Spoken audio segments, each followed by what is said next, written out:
सभी छात्र छात्राओं एवं प्रतियोगी भाइयों का आज की इस क्लास में स्वागत है। आज हम हिंदी साहित्य के कुछ महत्वपूर्ण प्रश्नों को पढ़ेंगे जो आने वाले वर्षों में परीक्षाओं में पूछे जा सकते हैं और विगत वर्षों में ये परीक्षाओं में आए भी हैं। तो आज हम पढ़ेंगे हिंदी साहित्य के कुछ महत्वपूर्ण प्रश्न। तो आप सभी लोग इसको ठीक से देखिए, स्क्रीन पर दिख रहा है। प्रश्न नंबर 1 है, आधुनिक युग का तुलसीदास किसे कहा जाता है? प्रश्न है, आधुनिक युग का तुलसीदास किसे कहा जाता है? ए. नाभादास, बी. सूरदास, सी. मैथिली शरण गुप्त, डी. कृष्णदास। आधुनिक युग का तुलसीदास किसे कहा जाता है? ए. नाभादास, बी. सूरदास, सी. मैथिली शरण गुप्त, डी. कृष्णदास। तो सही उत्तर इसका दोस्तों हम आपको बताने वाले हैं। सही उत्तर आपका होगा मैथिली शरण गुप्त। मैथिली शरण गुप्त सही उत्तर है इसका। आगे देखेंगे, मैथिली शरण गुप्त ने अन्य रचनाएं भी लिखी हैं, जैसे भारत भारती, साकेत, यशोधरा, पंचवटी इनकी प्रमुख रचनाएं हैं। मैथिली शरण गुप्त को राष्ट्र कवि भी कहा जाता है। महात्मा गांधी ने मैथिली शरण गुप्त को राष्ट्रकवि की उपाधि से संबोधित किया। तो मैथिली शरण गुप्त को राष्ट्रकवि भी कहा जाता है। ये उपाधि उन्हें महात्मा गांधी से मिली है।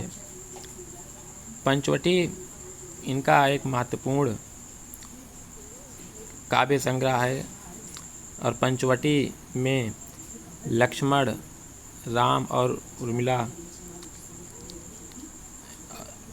सीता को वनवास के समय के बारे में बताया गया है, जिसमें लक्ष्मण और राम के बीच हुए वार्तालाप का वर्णन किया गया है। अब हम आगे देखेंगे और एक ऑप्शन आपके इसमें दिया गया है कि नाभादास भक्ति काल के कवि हैं। नाभादास की एक महत्वपूर्ण रचना है भक्तमाल, नाभादास की रचना है और ये राम भक्ति धारा के कवि हैं। सूरदास भक्ति काल के सगुण भक्ति धारा के कृष्ण भक्ति शाखा के कवि हैं। इनकी 3 रचनाएं हैं, सूर सागर, सूर सारावली, साहित्य लहरी। कृष्णदास ये अष्टछाप के कवि हैं और कृष्णदास जो है विट्ठल नाथ के शिष्य भी माने जाते हैं, उनके शिष्य हैं। तो कृष्णदास अष्टछाप के कवियों में प्रमुख स्थान रखते हैं, 8 कवियों में। इसी तरह हम दूसरे प्रश्न को पढ़ेंगे। साकेत नामक ग्रंथ किस महान कवि की रचना है? ए. अयोध्या सिंह उपाध्याय हरिऔध, बी. तुलसीदास, सी. कबीरदास, डी. मैथिली शरण गुप्त। इसका सही आंसर है दोस्तों मैथिली शरण गुप्त। मैथिली शरण गुप्त इसका सही आंसर है। साकेत में कुल 12 सर्ग हैं, जिसमें 9वें सर्ग में उर्मिला के विरह वर्णन का वर्णन किया गया है। साकेत रामायण के बाद दूसरा महत्वपूर्ण ग्रंथ माना जाता है और साकेत के रचयिता कवि मैथिली शरण गुप्त जी हैं, जो कि एक राष्ट्र कवि की उपाधि से विभूषित किए गए हैं। इसी प्रकार अयोध्या सिंह उपाध्याय हरिऔध, इनका भी एक महत्वपूर्ण स्थान है हिंदी साहित्य में। अयोध्या सिंह उपाध्याय हरिऔध ने प्रिय प्रवास नामक महाकाव्य की रचना की 1914 में। तुलसीदास निर्गुण और सगुण भक्ति धारा दोनों के कवि माने जाते हैं। इनकी प्रमुख रचना रामचरितमानस विनय पत्रिका, कृष्ण गीतावली, बरवय रामायण, रामलला नैचू आदि कुछ प्रमुख रचनाएं हैं। विनय पत्रिका ब्रज भाषा में लिखी गई है। रामचरितमानस अवधी भाषा में लिखी गई है।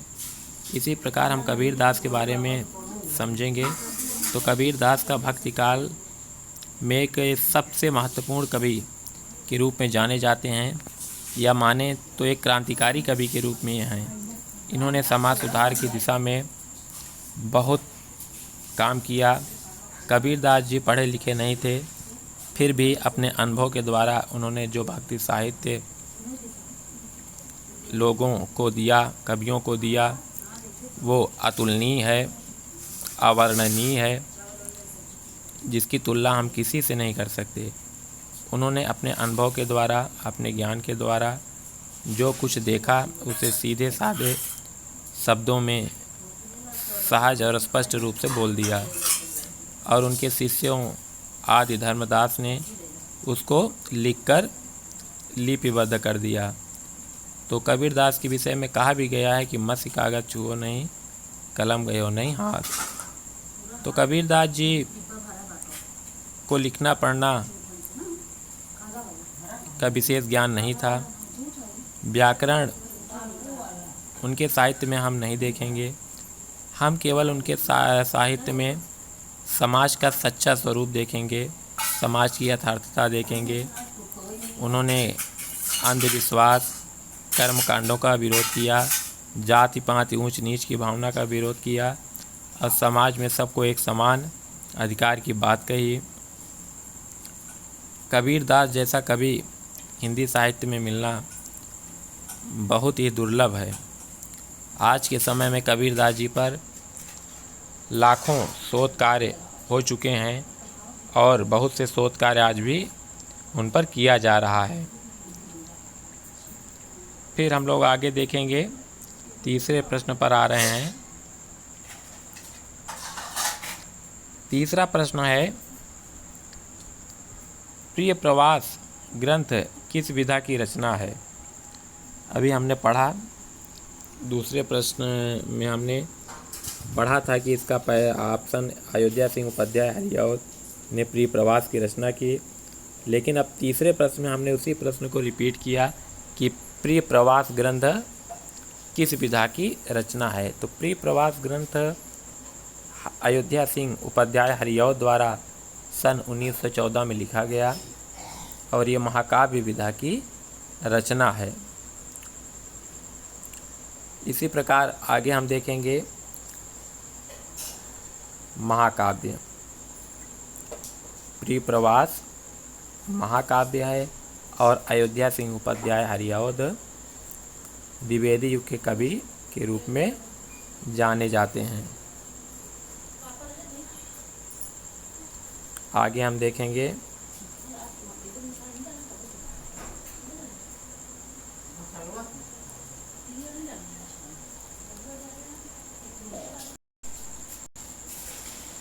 अगले प्रश्न में हम आते हैं, तो हम देखेंगे प्रश्न नंबर चौथा। प्रश्न नंबर चौथे में देखेंगे हिंदी साहित्य के युग को स्वर्णकाल कहा जाता है।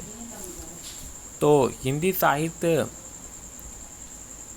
के किस युग को स्वर्णकाल कहा जाता है, ये अक्सर प्रश्नों में आया है, विशेष रूप से यूपी बोर्ड के परीक्षाओं में, उत्तर प्रदेश टीजीटी पीजीटी की परीक्षाओं में, यूपी टीईटी पुलिस की परीक्षाओं में भी ये प्रश्न कई बार पूछा गया है कि हिंदी साहित्य के किस युग को स्वर्णकाल कहा जाता है।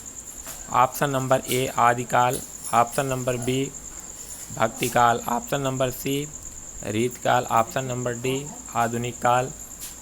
तो आप लोग सोचिए कि इसका क्या उत्तर हो सकता है। सही उत्तर इसका भक्तिकाल होगा। भक्तिकाल होगा। और हिंदी साहित्य को, इसमें और भी बहुत से प्रश्न बन सकते हैं कि हिंदी साहित्य को स्वर्णकाल किसने कहा, ये प्रश्न सोचने योग्य है, विचार करने योग्य है। तो इसका उत्तर ये होगा कि डॉक्टर जॉर्ज ग्रियर्सन ने हिंदी साहित्य को स्वर्णकाल कहा, और जॉर्ज ग्रियर्सन ने हिंदी साहित्य की रचना भी की। और जॉर्ज ग्रियर्सन की एक रचना है the modern vernacular press Hindustani, the modern vernacular करके इनकी एक साहित्य रचना भी है, ऐतिहासिक ग्रंथ भी है। The modern vernacular literature of Hindustan 1888 ईस्वी में लिखी गई है। The modern vernacular literature of Hindustan, जो कि सच्चे अर्थों में हिंदी साहित्य का प्रथम ग्रंथ माना जाता है। इनकी इस पुस्तक को the modern vernacular literature of Hindustan को किशोरीदास वाजपेयी ने हिंदी साहित्य का प्रथम इतिहास के नाम से लिखा, अनुदित किया। इनकी हिंदी साहित्य के इतिहास को, जॉर्ज ग्रियर्सन के इतिहास को किशोरीदास वाजपेयी ने हिंदी साहित्य का प्रथम इतिहास के नाम से लिखा है। इसी तरह दोस्तों आप आगे देखेंगे अशोक के फूल किस विधा की रचना है। अशोक के फूल किस विधा की रचना है।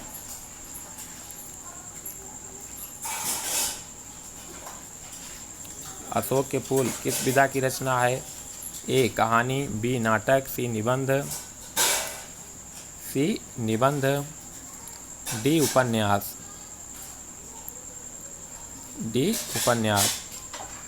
तो अशोक के फूल आचार्य हजारी प्रसाद द्विवेदी द्वारा लिखित निबंध है। आचार्य हजारी प्रसाद द्विवेदी शुक्लोत्तर युग के लेखक हैं, और आचार्य हजारी प्रसाद द्विवेदी ने अन्य निबंध भी लिखे हैं, जैसे कुटज, आलोक पर्व, कल्पलता, विचार प्रवाह, विचार वितर्क, ये इनके प्रमुख निबंध हैं। इसके अलावा इनके कुछ प्रमुख उपन्यास भी हैं, आप लोग लिख सकते हैं। सभी परीक्षार्थी इसको नोट्स बनाकर लिखिए। अशोक के फूल निबंध, आलोक पर्व, कुटज, कल्पलता,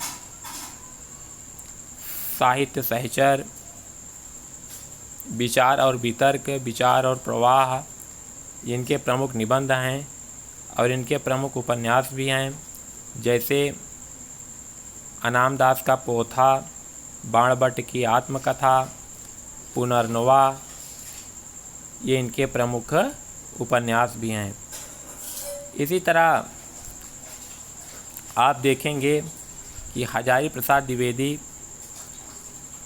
निबंधकार के रूप में, आलोचक के रूप में जाने जाते हैं, और उपन्यास भी इन्होंने अच्छे खासे लिखे हैं, जो कि आध्यात्मिक दृष्टि से भी महत्वपूर्ण स्थान रखते हैं। और आचार्य हजारी प्रसाद द्विवेदी का एक निबंध और है, नाखून क्यों बढ़ते हैं। ये इनका एक महत्वपूर्ण निबंध है, नाखून क्यों बढ़ते हैं।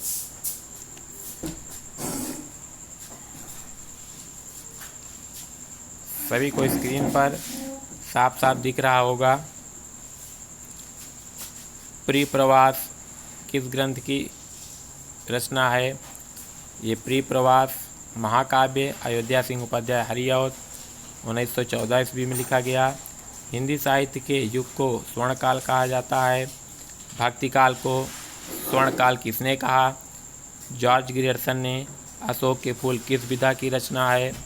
निबंध, इसके लेखक कौन हैं। आचार्य हजारी प्रसाद द्विवेदी। आचार्य हजारी प्रसाद द्विवेदी जी ने अनेकों उपन्यास भी लिखे हैं, जैसे हमने आपको बताया कि पुनर्नवा, बाणभट्ट की आत्मकथा, अनामदास का पोथा, ये इनके प्रमुख निबंध हैं। इसी तरह दोस्तों आप आगे देखेंगे जागरण सुधार, प्रश्न नंबर 6 में आएंगे हम लोग। प्रश्न नंबर 6, काबा और करबला किसकी रचना है? सभी छात्र सोचकर बताएंगे कि काबा और करबला किसकी रचना है। ए मैथिली शरण गुप्त, बी तुलसीदास, सी सूरदास, डी बिहारी लाल। इसका सही उत्तर है मैथिली शरण गुप्त। मैथिली शरण गुप्त ने कई रचनाएं की हैं। हमने आपको बताया कि भारत भारती इनकी प्रमुख रचना है। यशोधरा, साकेत, द्वापर, साकेत और द्वापर इनके दो महाकाव्य हैं। साकेत 1931 ईस्वी में लिखा गया और भारत भारती सन 1912 ईस्वी में लिखा गया। यह प्रश्न पूछा भी जा चुका है, विशेष रूप से टीजीटी में और पीजीटी में भी पूछा जाता है। काबा और करबला किसकी रचना है? लेकिन यह रचना यूपी बोर्ड के परीक्षार्थियों के लिए भी उपयोगी है, क्योंकि यूपी बोर्ड में भी अब जो एमसीक्यू यानी बहुविकल्पीय प्रश्न जो ओएमआर सीट पर पूछे जाते हैं वो अच्छे खासे कठिन प्रश्न होते हैं। उनको पढ़ने के लिए आपको ठीक ठाक साहित्य पढ़ना पड़ेगा। 20 क्वेश्चन आते हैं, उसको आप बहुत अच्छे ढंग से पढ़ेंगे तभी आप 20 में 18-19 कर पाएंगे। तो विशेष रूप से यूपी बोर्ड के परीक्षार्थी इसे ज़रूर देखें और इसके अलावा टीटी, टीजीटी, पीजीटी के परीक्षार्थी भी इसको देख सकते हैं। तो काबा और करबला किसकी रचना है? मैथिली शरण गुप्त की। मैथिली शरण गुप्त ने यशोधरा काव्य की रचना की। यशोधरा इनका चंपू काव्य है। मैथिली शरण गुप्त ने द्वापर लिखा, साकेत लिखा, भारत भारती लिखा और भारत भारती के ग्रंथ के आधार पर इन्हें राष्ट्रकवि की उपाधि मिली और राष्ट्रकवि की उपाधि से महात्मा गांधी जी ने इनको संबोधित किया। या कहें कि महात्मा गांधी जी ने ही मैथिली शरण गुप्त को राष्ट्रकवि की उपाधि से नवाजा। प्रश्न नंबर 7वें में आते हैं। जागरण सुधार काल के नाम से किस युग को जाना जाता है? जागरण सुधार काल के नाम से। तो छात्रों आप इस प्रश्न, यह बहुत महत्वपूर्ण प्रश्न है, ये जागरण सुधार काल के नाम से किस युग को जाना जाता है? इस प्रश्न को अनेकों बार भिन्न भिन्न परीक्षाओं में पूछा गया है। विशेष रूप से यूपी बोर्ड के परीक्षाओं में भी हमने देखा है कि कई बार ये प्रश्न आया है। वो चाहे टीटी में भी आया हो, चाहे टीजीटी में आया हो, चाहे पीजीटी में आया हो, चाहे यूपी पुलिस के एग्ज़ाम में आया हो, ये पूछा जाता है। और क्लास में भी हमने इसके विषय में छात्रों से कई बार चर्चा की कि जागरण सुधार काल के नाम से किस युग को जाना जाता है। तो जागरण सुधार काल के नाम से ए भारतेंदु युग, बी द्विवेदी युग, सी छायावादी युग और डी प्रगतिवादी युग। जागरण सुधार के नाम से किस युग को जाना जाता है? इसका सही उत्तर होगा द्विवेदी युग। अब हम द्विवेदी युग के बारे में थोड़ी सी चर्चा कर लेते हैं। द्विवेदी युग की समय सीमा सन 1900 ईस्वी से 1918 ईस्वी तक मानी जाती है और द्विवेदी युग का नामकरण आचार्य महावीर प्रसाद द्विवेदी के नाम पर पड़ा। आचार्य महावीर प्रसाद द्विवेदी जी का साहित्य में बहुत बड़ा योगदान है। विशेष रूप से कहें तो भारतेंदु युग में जो काव्य परंपरा विकसित हुई उसको आगे बढ़ाने के लिए आचार्य महावीर प्रसाद द्विवेदी ने अनेकों कार्य किए। जैसे उन्होंने काव्य के क्षेत्र में खड़ी बोली का प्रयोग किया, उसको बढ़ावा दिया, भाषा की शुद्धता पर बल दिया, भाषा के परिमार्जन पर बल दिया और जो श्रृंगारिक प्रधान ग्रंथों की रचना की जा रही थी उसको धीरे धीरे पीछे छोड़ते हुए साहित्य को समाज के यथार्थ से जोड़ने का प्रयास किया, राष्ट्रीय चेतना से जोड़ने का प्रयास किया। यानी भारतेंद्र युग में जो श्रृंगारिक कालीन ग्रंथ लिखे जाते थे, अब द्विवेदी युग में वो राष्ट्रीय प्रधान ग्रंथ लिखे गए। तो विशेष रूप से द्विवेदी युग में महावीर प्रसाद द्विवेदी जी का महत्वपूर्ण योगदान माना जाता है। सन 1868 से 1900 ईस्वी तक भारतेंदु युग माना जाता है। फिर उसके बाद आपका 1900 से 1918 द्विवेदी युग, 1918 से 1936 ईस्वी तक छायावादी युग, 1936 से 1943 ईस्वी तक प्रगतिवादी युग, 1943 से 1954 ईस्वी तक ये आपका प्रयोगवादी युग। अब प्रयोगवाद के बाद नई कविता आती है 1954 ईस्वी में। तो नई कविता की शुरुआत 1954 से होती है, जिसकी शुरुआत रामस्वरूप चतुर्वेदी और सच्चिदानंद हीरानंद वात्स्यायन अज्ञेय जी द्वारा की गई है। तो हम इस प्रश्न के माध्यम से हमने कई प्रश्नों को पढ़ा, उसके उत्तर जाने, धीरे धीरे हर एक प्रश्नों को हमने गंभीरता से गंभीर समीक्षा भी की। तो जागरण सुधार काल इसका नाम ही पड़ा, ये बहुत अच्छा नाम है कि जो साहित्य में जो सुधार की एक परंपरा कायम रही वो धीरे धीरे आगे बढ़ी और उसे जागरण सुधार काल कहा गया। भारतेंद्र युग के बारे में भी इसी तरह एक कहा गया है कि भारतेंद्र युग को पुनर्जागरण काल कहा गया और विशेष रूप से भारतेंदु हरिश्चंद्र को आधुनिक गद्य का पितामह कहा जाता है। भारतेंदु हरिश्चंद्र ने हिंदी साहित्य में विभिन्न विधाओं की शुरुआत की। नाटक, निबंध, जीवनी, ये भारतेंदु हरिश्चंद्र जी की देन है, जो आज हिंदी साहित्य में एक विस्तृत और व्यापक साहित्य बनकर खड़ा हुआ है, निर्मित हुआ है। तो इसी तरह छात्रों आप देखेंगे कि जागरण सुधार काल एक महत्वपूर्ण काल रहा, जिसका प्रमुख या उसका संबंध द्विवेदी युग से है। और फिर हम देखेंगे 8वां प्रश्न, प्रश्न नंबर 8वां, स्वदेश संगीत किसकी रचना है? बहुत महत्वपूर्ण प्रश्न है। स्वदेश संगीत किसकी रचना है? ए रामचंद्र शुक्ल, बी महावीर प्रसाद द्विवेदी, सी मैथिली शरण गुप्त, डी राम नरेश त्रिपाठी। ये 4 विकल्प हमने आपको दिए हैं और इसको आप कुछ देर सोच लीजिए। चारों विकल्प बहुत महत्वपूर्ण हैं। जो चारों लेखक और कवि हैं, इन्होंने हिंदी साहित्य में अच्छा खासा काम किया है और हिंदी साहित्य को एक विश्व साहित्य के रूप में निर्मित कर दिया है। तो स्वदेश संगीत, अब हम इसका उत्तर आपको बताते हैं। सी, स्वदेश संगीत किसकी रचना है? मैथिली शरण गुप्त की।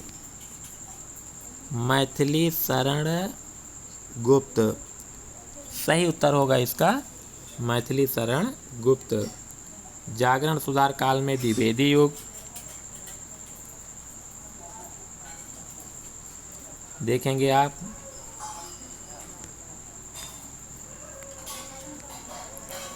जागरण सुधार काल द्विवेदी युग, स्वदेश संगीत मैथिली शरण गुप्त जी की रचना है। तो आज हमने विशेष रूप से कई प्रश्नों को पढ़ा, लेकिन मैथिली शरण गुप्त जी को हमने इन प्रश्नों की श्रृंखला में ज़्यादा रखे हैं, ताकि मैथिली शरण गुप्त एक राष्ट्रवादी कवि हैं और इनका साहित्य एक मान के चलें तो वैदिक परंपरा से जुड़ा हुआ है और साहित्य को इन्होंने एक व्यापक राष्ट्रीय धारा से भी जोड़ा है। वैदिक साहित्य से लेकर राष्ट्रीय चेतना को जोड़ते हुए इन्होंने एक अच्छा खासा साहित्य तैयार किया है, जो हिंदी साहित्य में आने वाले कवियों के लिए एक प्रेरणा स्रोत रहा है। मैथिली शरण गुप्त जी को लिखने की जो प्रेरणा मिली हिंदी साहित्य की, वो देन या उसकी देन आचार्य महावीर प्रसाद द्विवेदी जी हैं। इन्होंने हिंदी साहित्य में अनेक कवियों लेखकों को तैयार किया। किसने? आचार्य महावीर प्रसाद द्विवेदी ने। विशेष रूप से मैथिली शरण गुप्त के साहित्यिक गुरु कहे जाते हैं आचार्य महावीर प्रसाद द्विवेदी। तो ये भी प्रश्न पूछा जा सकता है कि महावीर प्रसाद द्विवेदी के शिष्य कौन कौन से हैं, या मैथिली शरण गुप्त के साहित्यिक गुरु कौन माने जाते हैं। मैथिली शरण गुप्त के साहित्यिक गुरु कौन माने जाते हैं? इसका सही उत्तर होगा आचार्य महावीर प्रसाद द्विवेदी। तो इन प्रश्नों को आपने देखा, एक बार फिर से आप देख सकते हैं। आधुनिक युग का तुलसीदास किसे कहा जाता है? मैथिली शरण गुप्त साकेत नामक ग्रंथ किस महान कवि की रचना है? मैथिली शरण गुप्त साकेत 1931 में लिखा गया। प्रिय प्रवास ग्रंथ किस विधा की रचना है? अयोध्या सिंह उपाध्याय हरिऔध महाकाव्य विधा की रचना है। सन 1914 ईस्वी में लिखा गया। हिंदी साहित्य के युग को स्वर्ण काल कहा जाता है, भक्ति काल को कहा जाता है। और हिंदी साहित्य को स्वर्ण काल किसने कहा है? तो इसका उत्तर होगा जॉर्ज ग्रियर्सन। और जॉर्ज ग्रियर्सन ने हिंदी साहित्य में एक पुस्तक लिखी है जिसका नाम है the modern vernacular literature of Hindustan. 1888 ईस्वी में लिखा गया, जिसको हिंदी के कवि किशोरीदास वाजपेयी ने हिंदी साहित्य का प्रथम इतिहास नाम से लिखा है। अशोक के फूल किस विधा की रचना है? निबंध है।